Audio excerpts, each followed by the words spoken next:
They're dumbfounded at what goes on here. The corruption drips off the walls in this place. It's crazy. I think I'm entitled. You want answers. I want the truth. You can't handle the truth.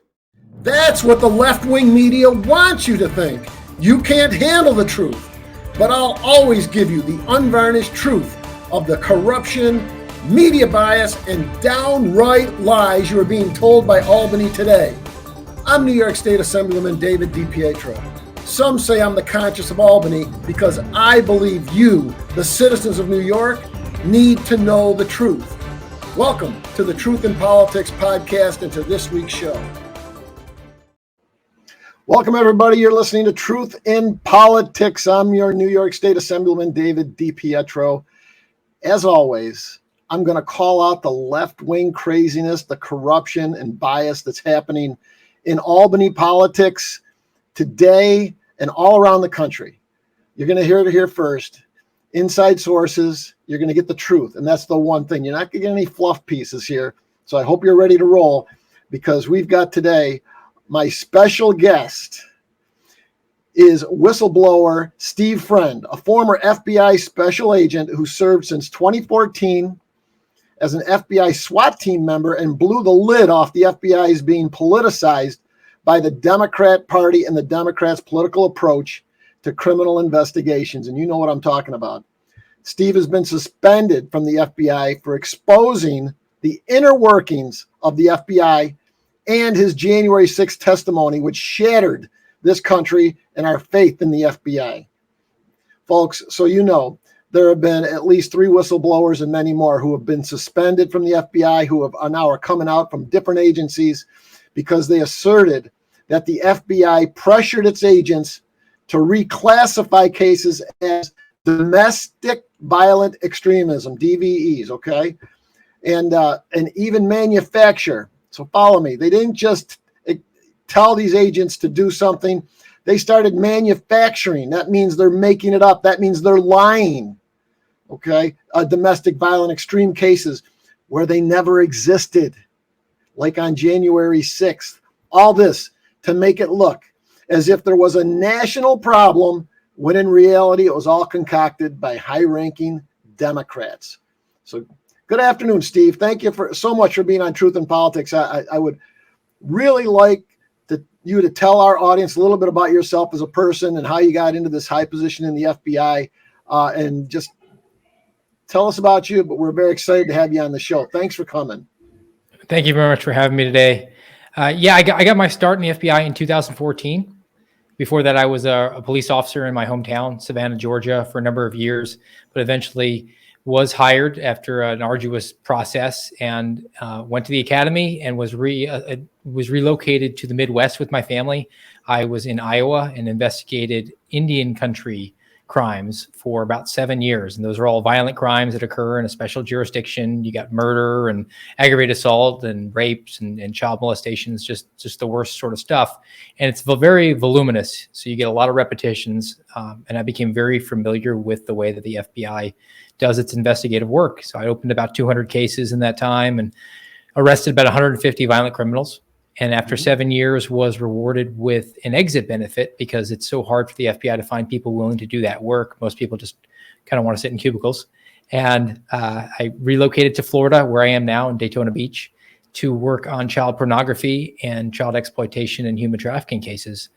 But in pretty short order, I was reassigned in my office, which fell under the Jacksonville division.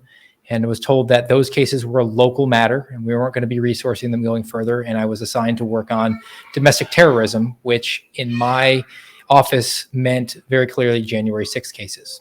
And that was my first access to those cases. Up to that point, I'd really just been focusing on the work that I was doing. But when I looked into those cases and see how the FBI has treated those, it was very apparent to me that the FBI is departing from the rules that I'm very familiar with in the way to do investigations and really take one case, which should be run from Washington, D.C., and instead opening a separate case for every single person. And that creates this false illusion that domestic terrorism is now spread around the country because they assigned it to the offices where the people lived as opposed to where the alleged offense occurred. And now instead of one case in Washington, D.C., you have thousands of cases spread around the country. And as a result of that, we've created this political narrative that the left has jumped all over and said that domestic terrorism is indeed this growing national threat.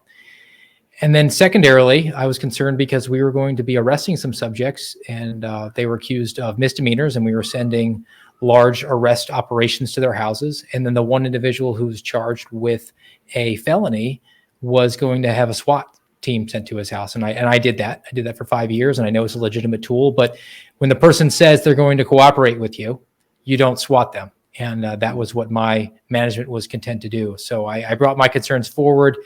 I thought it was consistent with my oath of office. I thought it was consistent with my training, in having gone to the Holocaust Memorial and the MLK Memorial and being taught that those sorts of atrocities only occur when the police just follow orders.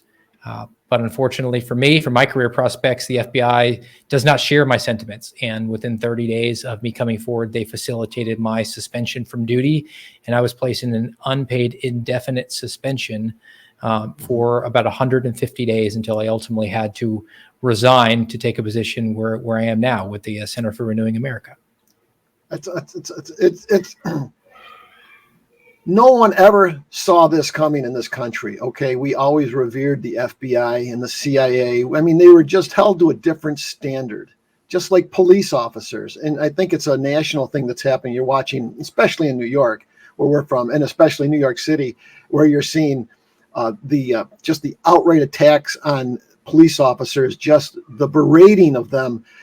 They have no respect, a lot of people, and I think, and it's happening to the FBI. And unfortunately, you're one of that. So, Steve, let me ask you this: were there any other instances before January 6th that made you question the FBI's integrity and had you second guessing the motives of the top FBI players about what's happening, about why they're doing it, the political things? Was there anything a couple years ago, or I mean, a few before that maybe got you going, or was it just one instance that got you going and made you start thinking?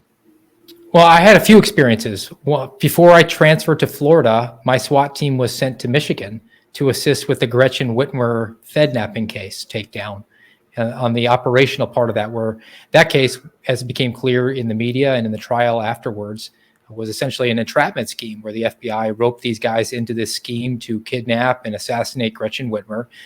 But when the facts were presented out, it was very clear that the FBI used undercovers and informants to get these very vulnerable men, the most vulnerable among us actually, to do things or agree to do things that they were not predisposed to do. And the FBI did that in order to push a political narrative. They got their October surprise for the Democrats.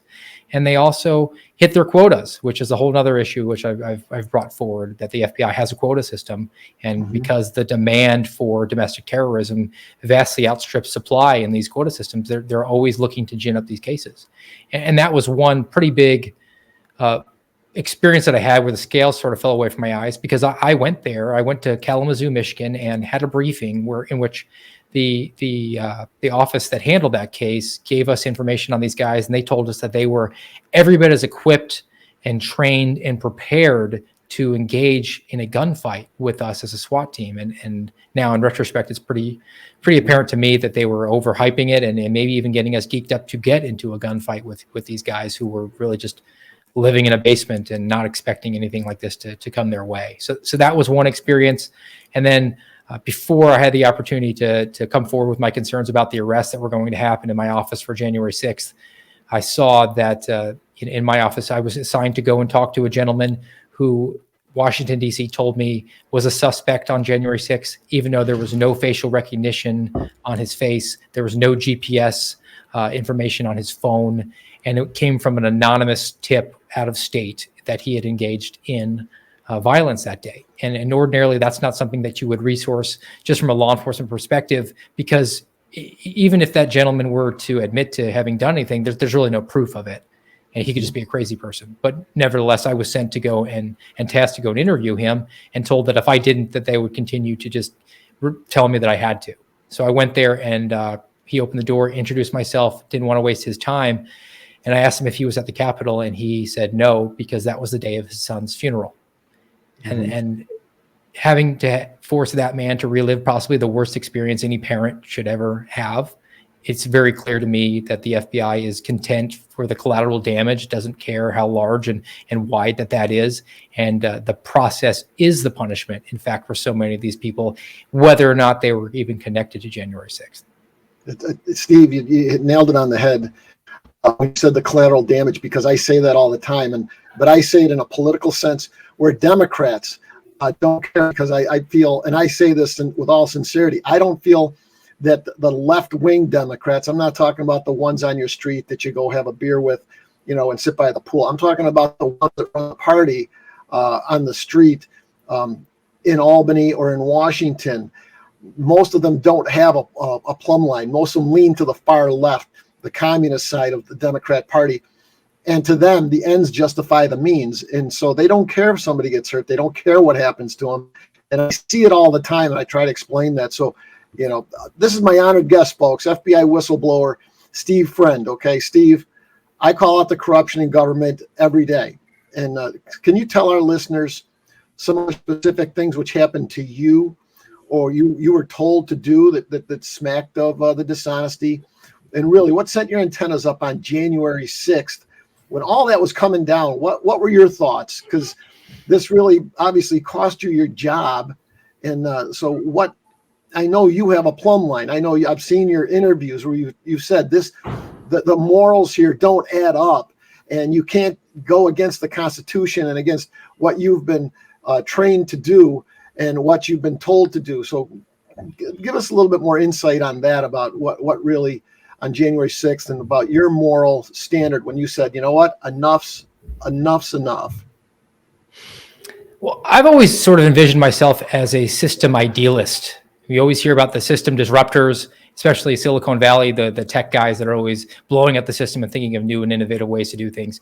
That doesn't translate to law enforcement. It's a system idealist is a person that abides by their oath, abides by their training, the Constitution, the rule of law, and the system disruptors are the bad guys. So we want to stand between those people and the rest of society, because we want to live in Mayberry. And I was legitimately concerned that up to that point, when I hadn't had very much information about January 6th, because they weren't things that I investigated. I'd followed it in the news, and it definitely was concerning to me that so many of these people were getting roped into it. And it was very apparent that I'm a big believer in due process and our rule of law. And I don't think that those people are getting a fair shake of things there. But just the idea that these guys were going to be charged with a crime, and those cases had been investigated in my office already. I was sort of being brought in at the latter stages because it was so late in the game. If a case has my name on it, I want that case to be as buttoned up as possible. I've been to trial 8 times in my career as an FBI agent, which is probably 8 more times than most FBI agents. Most agents never go there.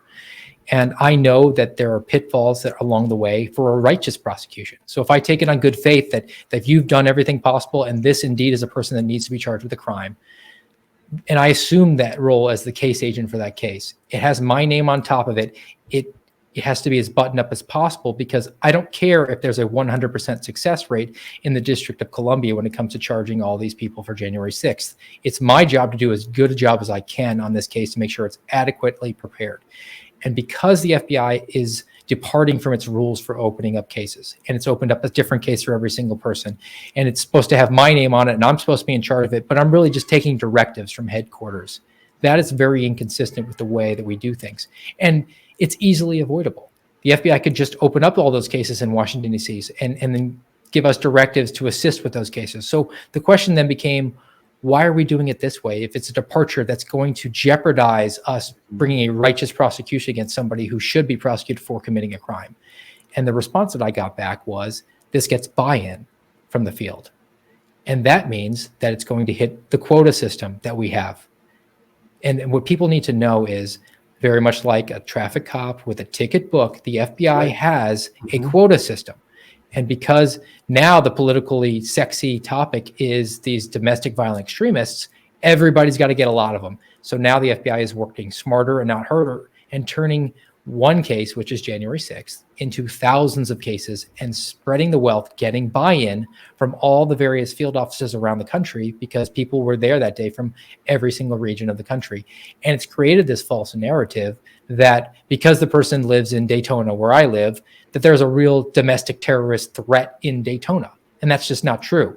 Regardless of whether or not that person engaged in any sort of violence, it's not an active cell. It's not somebody plotting to attack my area. It's somebody who's been charged with a crime, most of which are not even domestic terrorist crimes. They're being charged with rioting, which is a criminal offense. So just to push back on any sort of allegation that these are national security level cases and they have a different, they have to follow different standards. No, most of the cases for January 6th are just rioting. And the fact that they've just been labeled domestic terrorist cases and they're being investigated by National Security Branch doesn't change the fact that they are just regular crimes. It'd be no different than the people in 2020 who rioted and should have been charged with crimes. But as we've come to find out, there's a different standard. We have a two-tiered system of justice for people on one side of the aisle versus another in this country. I was just going to ask you about that because when they were burning and looting these cities, and they were throwing rocks at cops, and cops were getting injured. Cops were getting killed, and these rioters, and there was mayhem, and no one was getting arrested. And then all of a sudden, somebody walks through the Capitol, and they're getting 2-3 years in prison or more.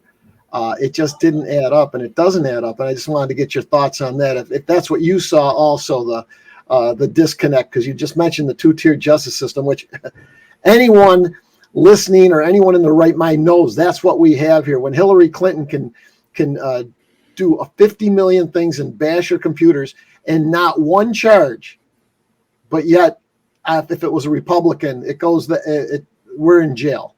So I just want to get your thoughts on that. What you saw from the FBI perspective. Were you part of it? Were you told anything about it, or were you told to sit down on that when you're talking about the riots and going after people in these riots, when you have film footage and you've identified these people, were you told not to arrest them or not to give that information out to local cops or local districts to do what happened in that? Well, there was actually a recent whistleblower who was sort of lost in the media shuffle because of the IRS whistleblowers that came out with their bombshell allegations about the Biden family. And this gentleman, who's not been named, I'm assuming is a gentleman, came out with information because he was a supervisor in headquarters 1 month after January 6th. And at that point, Deputy Director Paul Abate, who was still the Deputy Director, was elevated to that level and got on a call with all executive managers from around the country, from all the various field offices, and actually said, if anybody compares the way the FBI is treating January 6th to the way that it treated all the riots that happened in the country, they need to consider employment outside the FBI. Really? That's not going to be something that we tolerate. And he also went further and said that if they heard anybody voicing it, that they were directed to specifically send them to Paul Abate and he would set them straight. Really? So there's definitely this hive mind that's taken over at the upper levels of the FBI. And it's very consistent with what we learned about in the Durham report, where this ideological capture that's happened within the highest ranks of the FBI is now guiding it down this path, which is why we are seeing no actions were taken during 2020. And we are seeing very harsh actions taken now against these January 6th protesters. But I also think that it's politically charged, but it's also consistent with the way the FBI has always operated. Now, you could make the case, and I'll make the case. The FBI is an extra constitutional agency. It was formulated without any sort of congressional legislation. It was a Bureau of Investigations that was formed by the Attorney General Bonaparte, and then they asked for forgiveness rather than permission, and the Congress backdated legislation to support it. So because of that is in their DNA, the FBI has never really been about protecting the Constitution and upholding the rule of law. It's about preserving status quo for who is in charge. The Venn diagram may overlap, and you might be deluded into believing the FBI is an objective force for good, but that's not true. So in the 40s, when the ruling elite were against communism, the FBI went after communists, and everybody could then be forgiven for believing that the FBI was actually doing good work to protect our Constitution. But in the 60s, when the ruling elite didn't like very much what MLK was about, the FBI went after him with COINTELPRO and tried to encourage him to commit suicide. And now you pair this history as we've advanced further now into the 21st century, when national security is in such a paramount focus, especially after 2001, and the mission creep that's been allowed to happen since the threat from abroad has been stomped down by counterinsurgency by our military to such an extent that there's really no threat there for us. And the FBI has this tasking to look inside for domestic threats. And at first they looked for homegrown violent extremists. And again, work smarter, not harder. And let's entrap some of the most vulnerable people we can. And people on the left for years have been saying the FBI is monitoring Muslim mosques. It's entrapping these men into these terrorist schemes that they had no idea that they were even involved in. And they're putting these innocent Muslim men into prison, and they're labeling them as terrorists. And now that the ruling elite is communist, their projected enemies they label them anti-government extremists and white nationalists or ethnic extremists. And that comes straight from Joe Biden. He spoke on September 1st of last year in front of Independence Hall, his big red speech. He said, MAGA Republicans are anti-government, white supremacist. Well, two of the top 4 priorities for the counterterrorism division of the FBI are anti-government extremism and ethnic extremism. So the status quo, the ruling elite status quo is, these are your enemies, FBI. Direct all your fire on them. Wow. Now, the good thing is, a large swath of the population are becoming aware of this. And unfortunately, the left has reverted to opposing it. And to them, I would say, take the W. Take the W. You've had people come around to believe what you were saying in the early 2000s. And now that Niemöller poem, first they came for the trade unionists and I said nothing. Let's not wear that out to the very end when they came for you and there was nobody else to speak out for you. Let's all speak out for everybody who's been improperly targeted and entrapped by this FBI. It's amazing that the targeting, because it happened in New York State by the governor before Cuomo said on a number of occasions that if you were in New York State, if you're a resident of New York State, if you were a conservative, right to life gun owner, you had no right to stay in the state. You had no place for you in New York State. He said that a number of times. And then Kathy Hochul, our new governor, says the same thing. And that's 40% of the state. It's not the majority, but it's not a small minority. It's about 40% of the state are conservative, are lean to the right, are gun owners, are pro-life, it's mind-boggling that someone would have that kind of attitude and actually say it and not get taken to task for it. Because if I said something like that against a minority group or something, the left would have a heyday, the media would go crazy, but these people are able to say it and get away with it. And in the FBI, it's blatant that they're going after conservatives and Republicans and trying to destroy the political culture. And when you got Roger Stone and different people getting attacked and all these different things, how does that relate in the political culture today? What are you seeing that the FBI is doing wholesale right now? Is there something that's just taken over? Is it just from the top, or is it infiltrated down into the rank and file? Because I've always stood up for the rank and file and said, hey, this is a leadership issue. This is the weaponization of the FBI is coming from the Obama administration, coming from the Clintons, coming from the Bidens, coming from the left, coming from the Democrat Party when they're in control. But I'm wondering, is this systemic, or what are your thoughts on that? Down to the rank and file. So here's what I would say to you. I agree in premise that it is a leadership problem. And I don't say leadership in the FBI, I say management, because they're not leaders. But the management process in the FBI is very self-selecting to left-wing ideology. If you want to ascend the ladder in the FBI and you want to get up to the very highest ranks, you have to start that process very early in your career. Around 6 years is the earliest you can start. And that's when most of them do.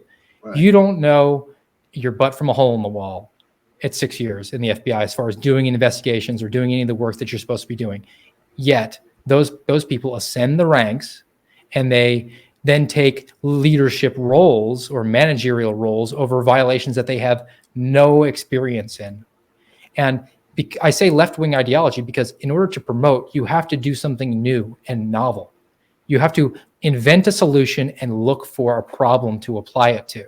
And that it's spending government money to create a new program. That's the self-licking ice cream cone of the federal government. Whereas a right-wing person is, let's get rid of the fluff. I just want to work cases. I'm Joe Friday. I want just the facts. And they might ideologically have even joined up because the pop culture or even just idea of I want to put bad guys in jail. Or it's an idealist who swore an oath to the Constitution. They want to protect their fellow citizen. Their passion is not in promotion like so many of these people we see in the managerial ranks. And once they start that process, and they go through that pilgrimage to the Mecca that is the J. Edgar Hoover building, and they imbibe that for 18 months at a time, and then they come back out to the field and they pollute the field with those ideas. And then they go back to the J. Edgar Hoover building. And it's a nonstop rotation of these new managers that are climbing these rungs. And in order to keep climbing, they have to keep coming up with new ideas. And they also have to parrot back the left-wing ideology that is now so ensconced in FBI headquarters. So I think that there's a big chasm between the managers and the rank and file. But I would push back on one thing here, and that is everybody in the FBI, rank and file on up, got the same training that I did. We all swore an oath to a Constitution. We all went to the Holocaust Memorial, and we learned that those sorts of things, atrocities like genocide and civil rights abuses, only occur if you say, I'm just following orders, or I have bills to pay. That's not acceptable. So I hold everybody to account, and I'm frankly very tired of having to issue a qualifier of, well, it's not the good men and women of the FBI. No, you all wear the badge or you have the credentials. You're responsible. You were taught that. And it's incumbent on you to step forward and actually say that this agency is now off the rails. Steve, I say it in Albany every year, every day, is the Democrat Party. I get Democrats say, hey, I don't support I'm not a communist. I don't support that. But yet the rank and file all goes along up in Albany with the leadership, which is communist. And all the things that happen in Albany are run by the communists, and they never speak up against their own party. They never speak up against their own people, and they never vote against it. Most of the time, they're 99% lockstep, and they don't say anything. So I say the same thing. You're part of the problem. You're not part of the solution. You're going along to get along, and the more you do that and don't speak up, because they don't want to lose their job. They don't want to lose their perks. They don't want to lose their status. They don't want to get their fellow Democrats mad at them. And I say, well, that's wrong, because you're not doing your job. And when they pass unconstitutional bills, which they do all the time in Albany, because the communists don't care about the Constitution. So they'll pass something and we'll argue that's unconstitutional. And then they'll sit there and vote for it. And they just sit there and smack my head. I go, you know what? You swore an oath to uphold the Constitution of not just the United States, but of New York State. And when you go against it, when you constantly argue and vote against it, basically what you're saying is, I don't want this job. I should quit. You should be removed from office because you're not following the Constitution. You're blatantly going against it and you're embracing it. So tell us, Steve, I mean, we've got the negative here. What's the positive that can come out of this? Is there something, where do you see the future of the FBI? And does it have to be that a Republican wins the White House and clean house to get this back to the status that the FBI's had for all these years? Or is it the deep state just too deep there that nothing's going to happen, that we're not going to? What are your thoughts? Well, I got two sets of good news. One is that I'm not dictator, because that would cause the FBI to go away and probably get a lot of people unemployed. But I do have, I believe, a pragmatic hybrid that can be implemented forthwith. And that is, let's return the FBI to its roots as an unarmed Bureau of Investigations. And the Republicans hold the House of Representatives. They have the power of the purse strings. So we have these upcoming budget negotiations. Unfortunately, I'm fearful that they're going to lose focus and they're going to look at the next shiny object that they can get them on cable news at night, as opposed to actually doing the appropriations that they're tasked with doing. But if let's hold out hope that they can consider directing the Office of Personnel Management to create a new position, a criminal investigator position that is unarmed, and defund the FBI of all of its guns. and then also through appropriations, dictate that the FBI must partner with local agencies. A local sheriff, if they're going to carry out an investigation in his area, they need to get his permission. And on top of that, we have a proof of concept in the form of task force officers who are deputies and police officers in these various municipalities and counties, and they are federally deputized through the United States Marshal Service, so they have dual arrest powers, both as federal agents and as state authorized law enforcement professionals. Those individuals can partner with the FBI like they currently do, but do so to a greater extent, carry forward the investigations, and then finally, when it comes time, if it comes time to charge somebody with a crime and arrest them, those task force officers would effect the arrest. So we take away the guns from the FBI and we make it a local issue to assist them, to provide the personnel that are necessary to actually effect an arrest. And it's a final bulwark that prevents an out-of-control weaponized FBI, regardless of who is in charge in 1600 Pennsylvania Avenue. You remove the guns from the FBI, you defang it, and it can't go after the president's political rivals. And because that bulwark exists, the person who's most accountable to you, your local sheriff, your police chief, who is more responsive to your needs because it's the doctrine of the lesser magistrate, and you could actually get a meeting with your sheriff, whereas you can't even talk to Christopher Wray or director of the FBI or even your local, your congressional representative at the federal level. Your sheriff will answer you. And I sort of compare it to the way prior to the 17th Amendment that we used to select senators in this country, and they came from the state houses, like yourself. And the reason for that was to make our federal Senate more accountable to the needs of the states and the locals. Same here. We're going to make the FBI more accountable to the needs of the local agencies who have the personnel, who have the necessary experience. These are detectives with a decade plus in a criminal investigative office, and they know where the needs are around their community. They know the usual suspects. They know the crime that plagues an area. So instead of following a quota system that comes from headquarters in Washington, D.C., because they say, well, we need a lot of domestic terrorism this year, so let's go get those cases. No, the sheriff's going to say, look, I have a problem with drug activity in my area, so we're going to only accept those type of cases.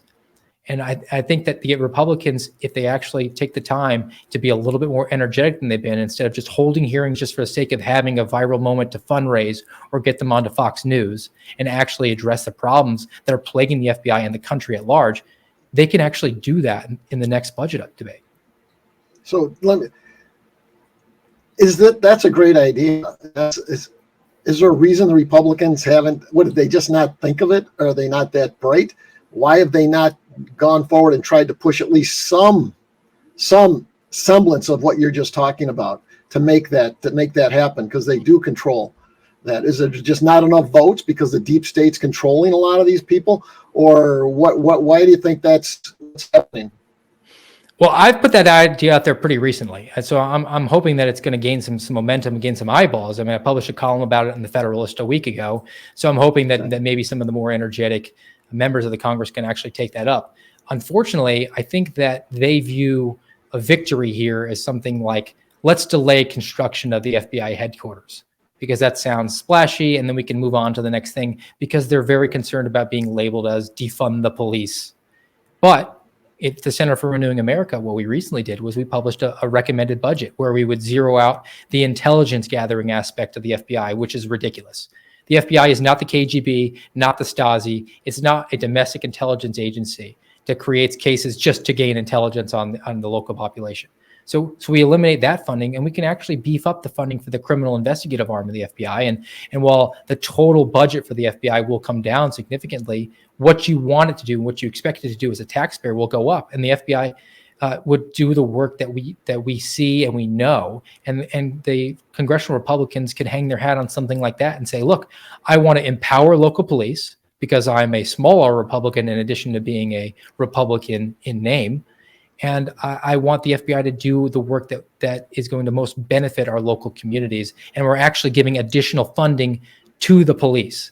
The FBI are supposed to be policing. Let's give the money to the policing, not to the intelligence collection apparatus. So maybe just critically thinking a little bit beyond just the splashy idea of depriving the FBI of a new headquarters, which the Appropriations Committee already voted a facility that's double the size of the Pentagon for an agency that is one agency within the Department of Justice, whereas the Pentagon is an entire department. Department of Defense and has over 1 million people that work for it. The FBI has 38,000, but they get double the size of a headquarters building when their current headquarters building is only occupied by 35% space. 65% of the current FBI headquarters sits vacant because people are teleworking because it's still COVID. But we're going to appropriate billions of dollars of taxpayer dollars when there's already a $2.5 billion facility that exists in Huntsville, Alabama, and was constructed with the understanding that it was going to be the new FBI headquarters. But too many people who work in Washington, D.C. just thought that living in Alabama was too yucky, and they put the nix on it after having spent $2.5 billion. That's amazing. That's amazing. And God bless you. I hope you can get this message through to some of these rhino Republicans and start getting this massive wave in the country, because I think most of the people in the country are behind you. When they hear you, they understand exactly what you're saying, that this has got to change. There's a fundamental change that needs to happen, going back down to the local law enforcement, which is fantastic. And I think I wish you luck in getting that out and trying to get that movement going. I know there's some congressmen up there and some senators, when they hear that, will jump in with you on that. I just hope that there's enough wave to get it to happen, Steve. Again, I want to thank you for being on the show. I think we're just running up against it here. Tell Steve, this is Steve Friend, folks, whistleblower, former FBI agent. Tell my listeners, you got a great book out, and we've been putting it on our scroll. Tell my listeners how they can both follow you on this incredible journey and buy your book called True Blue. Well, thank you for that. Yes, you can pick up a copy of it. It's actually pinned to my social media account, which is @RealSteveFriend on Twitter and @real_SteveFriend on Truth Social. And it is a personal memoir that I wrote, didn't take in advance, contrary to what Debbie Wasserman Schultz accused me of. I'm not a grifter. I have not collected a single penny from this book. It is just a memoir that I wanted to get out there about the work that I did and the motivations behind why I did it. And then also the whistleblowing. The FBI instructed me to redact significant portions of this book pertaining to my whistleblowing, my involvement with the Gretchen Whitmer case, and in my conversations that I had with executive management, which I did record. I have not redacted any of it. The full transcript is in there. If you want to find out what actually is going on in the FBI, I would encourage everybody to pick up a copy. It's available on Amazon, available at Barnes & Noble if you don't want to give Bezos any money. And I think that you'll pick up, and you'll also be entertained because it's got some pretty good war stories from my cop days and my FBI days. And then I also encourage everybody to follow Center for Renewing America. The website is americarenewing.com. And you can learn about all the work that goes on there. Me specifically, I have a top 10 list of problems within the FBI, their biggest systemic issues, which I've been harping about, as well as the budget that we proposed. And you can learn about those there, as well as other things like just combating woke and weaponized government and then the problems at the border. So americarenewing.com. Thanks, Steve. Real pleasure to have you on, a real patriot. God bless you. To all my listeners, this is the real deal, folks. Okay, this is what you need to follow. This is America right here. This gentleman, he stuck his neck out. Okay, this man was in the FBI and he stuck his neck out for what was right, what was moral, what was just. Okay, he didn't go along to get along, and he called it out. And now others are doing it. It takes one person. Okay, it takes one person like Steve Friend to be the leader. When they say, "Oh, my vote doesn't count," I'm not going to make a difference. Forget it. One man can change the world. Okay, Jesus Christ did. We know that. But someone like Steve Friend is just sticking his neck out and saying, "I'm going to do what's right." Can move mountains. God bless you, Steve. Thanks for being on this week's show. Good luck with the book. Good luck with your endeavor. But good luck with. And God bless you for all you stand for in getting this message out. And we need to make a transformational change to the FBI because it is now become politicized, and that goes against our Constitution and everything that we as Americans stand for. So God bless you. Thanks for coming on the show, this week's show. Folks, this is Truth in Politics. I'm New York State Assemblyman David DiPietro. I want to thank you for watching our show. You can find us on Rumble, Twitter, Facebook, LinkedIn, and Instagram page. When you do, please click and subscribe. Remember, this show is for you. giving you the real deal of what's happening in Albany politics today and around the country. God bless you, Steve, and thanks for listening, everybody. Have a great weekend. You have been watching Truth in Politics with New York Assemblyman David DiPietro. Search for DiPietro for you and tune in every week on Facebook, Rumble, Twitter, YouTube, and many other internet platforms, including the Big Whack Radio Internet podcast. Thank you for listening.